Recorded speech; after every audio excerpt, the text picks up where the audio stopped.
National Intelligence Director Tulsi Gabbard revealed that she's uncovered multiple burn bags tucked away in safes and random back offices that contain intel on the politicization of the 2020 election. Speaking at the 7th Trump cabinet meeting, Director Gabbard said, "We are finding documents literally tucked away in the back of safes in random offices in these bags and in other areas, which again speaks to the intent of those who are trying to hide the truth from the American people." Congratulations, you found some interesting things, Tulsi. Sir. She's becoming a bigger and bigger star every day. She found a lot of good things. Go ahead. Thank you, sir. As we approach Labor Day weekend here, this is just such a great opportunity really to recognize your leadership as a true champion for working people. And I know we'll hear, as we go around the table here, how your focus singularly on putting the well-being and interests of the American people first is that common thread that we're seeing in your policies being implemented across your administration. For ODNI, number one, our focus is and must always be making sure that our intelligence community is focused on our mission, keeping the American people safe, secure, and free. We're doing great work on this front. I'll point out our National Counterterrorism Center, led by Director Joe Kent, are working across different agencies with Homeland Security, DEA, FBI, and others to catch terrorists, both those who are trying to come into our country, those who may already be in our country. They are finding the worst of the cartel bosses and making sure that they're not able to continue to wreak havoc and terror in our communities. Secondly, Mr. President, you have charged me with the mission of finding the truth and telling the truth to the American people. And we've exposed some of the worst examples of the weaponization of intelligence in the last several weeks. I will continue down that mission and that path wherever it leads. Transparency, telling the truth, is what will drive true accountability for the American people who deserve nothing less. And lastly, Mr. President, all of us are charged with being good stewards of taxpayer dollars. I've gone through a reorganization for ODNI that we've announced in the last week. We've cut nearly half of redundant, unnecessary functions within ODNI, saving taxpayers over $700 million a year. We will continue focusing on our core mission in keeping the American people safe, and appreciate your leadership and your focus on this most critical task. And you've also found many bags of information. I think they call them burn bags. They're supposed to be burned and they didn't get burned, having to do with how corrupt the 2020 election was. And when will that all come out? Mr. President, I will be the first to brief you once we have that information collected. But you're right, we are finding documents literally tucked away in the back of safes and random offices in these bags and in other areas, which again speaks to the intent of those who are trying to hide the truth from the American people and trying to cover up the politicization that was led by people like John Brennan and James Clapper and others that have caused really immeasurable harm to the American people and to our country. Great job. Thank you. We look forward to hearing it. The public looks forward. Thank you very much. Earlier, in a surprise appearance at the White House press briefing, Director Gabbard targeted former President Barack Obama and his advisor over the Russia hoax in the 2016 presidential elections. At President Trump's direction and with the support and coordination with the House Intelligence Committee Chairman Rick Crawford, today we've released a declassified oversight majority staff report that was produced in September of 2020.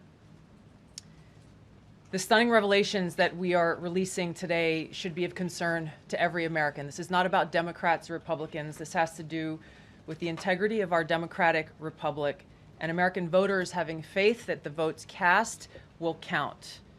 There is irrefutable evidence that detail how President Obama and his national security team directed the creation of an intelligence community assessment that they knew was false.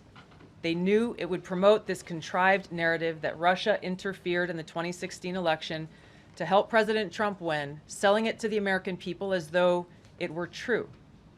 It wasn't. The report that we released today shows in great detail how they carried this out. They manufactured findings from shoddy sources.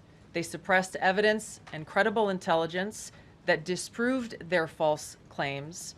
They disobeyed traditional tradecraft intelligence community standards and withheld the truth from the American people.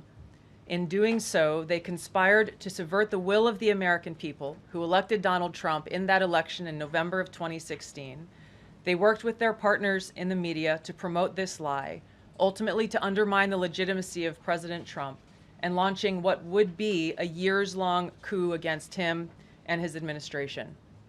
We're here today because the American people deserve the truth, they deserve accountability, and they deserve justice.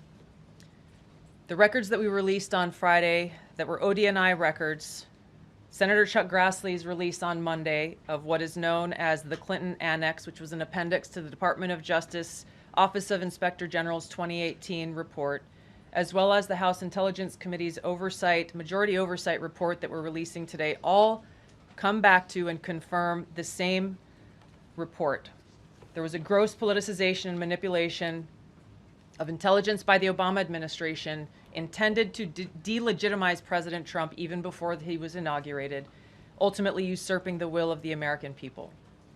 I'm going to go over the key findings from the House Intelligence report, which investigated the claims that were made by an intelligence community assessment ordered by President Obama and published in January of 2017.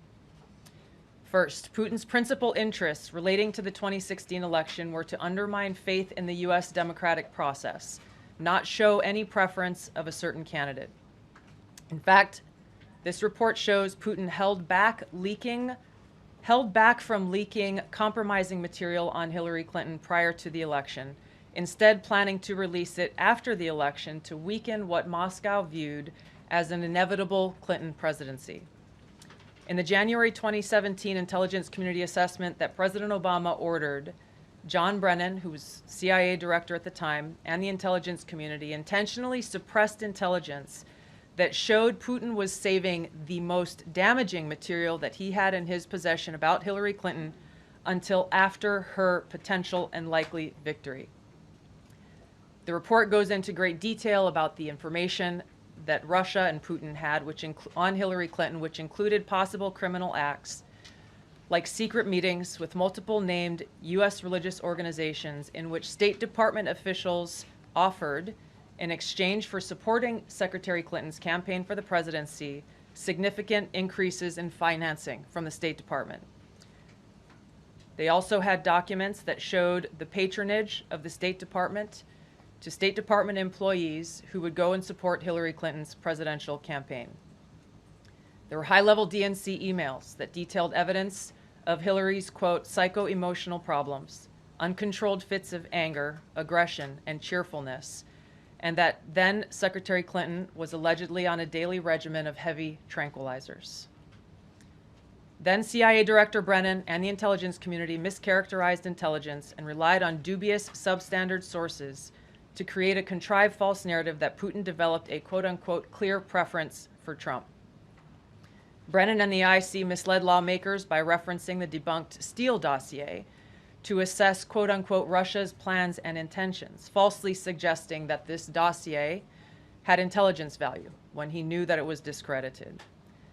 The intelligence community excluded significant intelligence and ignored or selectively quoted reliable intelligence that contradicted the intelligence community assessment's key findings on Putin's alleged support for Trump. Including this intelligence reporting would have exposed the ICA's claim as implausible, if not ridiculous.